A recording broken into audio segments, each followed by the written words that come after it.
বরযাত্রী যাচ্ছি আজকে তোমাদের সাথে বরযাত্রীর পার্টটাই শেয়ার করব, দেখতে থাকো, আশা করি ভালো লাগবে। হ্যালো এভরিওয়ান, নমস্কার এবং আদাব জানিয়ে আজকের ব্লগ ভিডিওটি আমি শুরু করছি। দেখো এই যে বাবা ছেলে এদিকে রেডি হয়ে গেছে, আর প্রচুর গরম পড়তেছে, এই জন্য যশকে আর পাঞ্জাবি পরালাম না।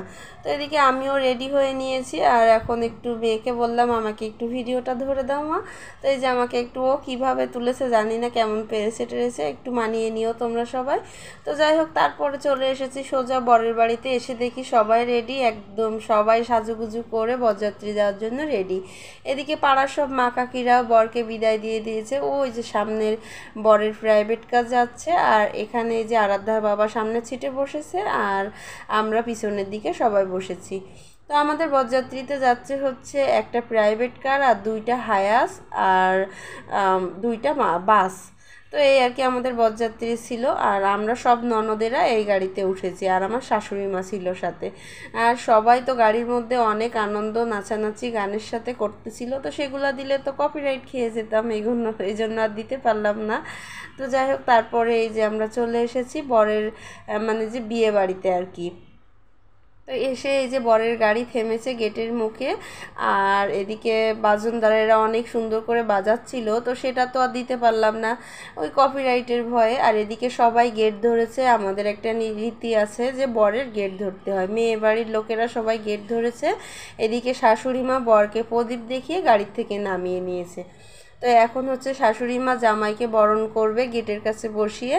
তারপরে এই যে সবাই টাকা টাকা দাবি করে, তো সেগুলা পূরণ করে তারপরে ঘরে যেতে হবে। তো যাই হোক, যথারীতি সব নিয়ম কানুন পালন করে সবসময় দেবরের পাশেই ছিলাম আমরা। আমরা দুই যা সবসময় মানে দেবরের পাশেই ছিলাম, আর সাথে ছিল ওর একটা বোনের বর, মানে ওরই বোনের বর আর কি। তো যাই হোক, সবাই আমরা ওকে অনেক হেল্প করেছি, বিয়ের দিন সবাই পাশে থাকতে হয়, এইটাই আর কি। তো তারপরে যেটা মেইন আকর্ষণ থাকে সেটা হচ্ছে বউকে দেখা। তো চলে এসেছি আমরা ঘরে বউকে দেখতে, আর বউকে কিন্তু বেশ মিষ্টি লাগছে, কি বলো তোমরা সবাই? তো তারপরে সবাই বউয়ের সাথে বসে বসে একে একে একটু ছবি টবি তুলতেছিলাম। তারপরে যে আমিও বসে পড়লাম, কিন্তু বউয়ের মাথায় বলে ফুলটা বেঁধে যাচ্ছিল, এই জন্য বউ শুধু নড়াচড়া করতেছিল নতুন বউটা। তো যাই হোক, তারপরে বউয়ের সাথে একটু ছবি টবি তুললাম, আমার ননদও বসলো ওই পাশে। তারপরে এবার চলে আসলাম বরের কাছে দেখতে যে বরের কী অবস্থা। তো এসে দেখি সবাই আবার বরের সাথেও লাইন দিয়ে ছবি টবি তুলতেছে। আজকের দিনে না বর বউই স্পেশাল, কিন্তু সবাই বরের সাথে একটু ছবি তুলবে, বউয়ের সাথে একটু ছবি তুলবে, এইটাই। তো যাই হোক, আমার মেয়েও বসলো একটু কাকার সাথে ছবি টবি তুলে নিল। তারপরে এখন চলে এসেছি খাবার পর্বে। এই যে এখন খেতে বসে যাচ্ছি। এর মাঝে কিন্তু আবার সবাইকে আমাদের জলখাবার দিয়েছে। তো জলখাবারে দিয়েছিল কেক, মিষ্টি, নিমকি, সিঙ্গাড়া, তারপরে একটা করে আপেল আর একটা করে রসগোল্লা।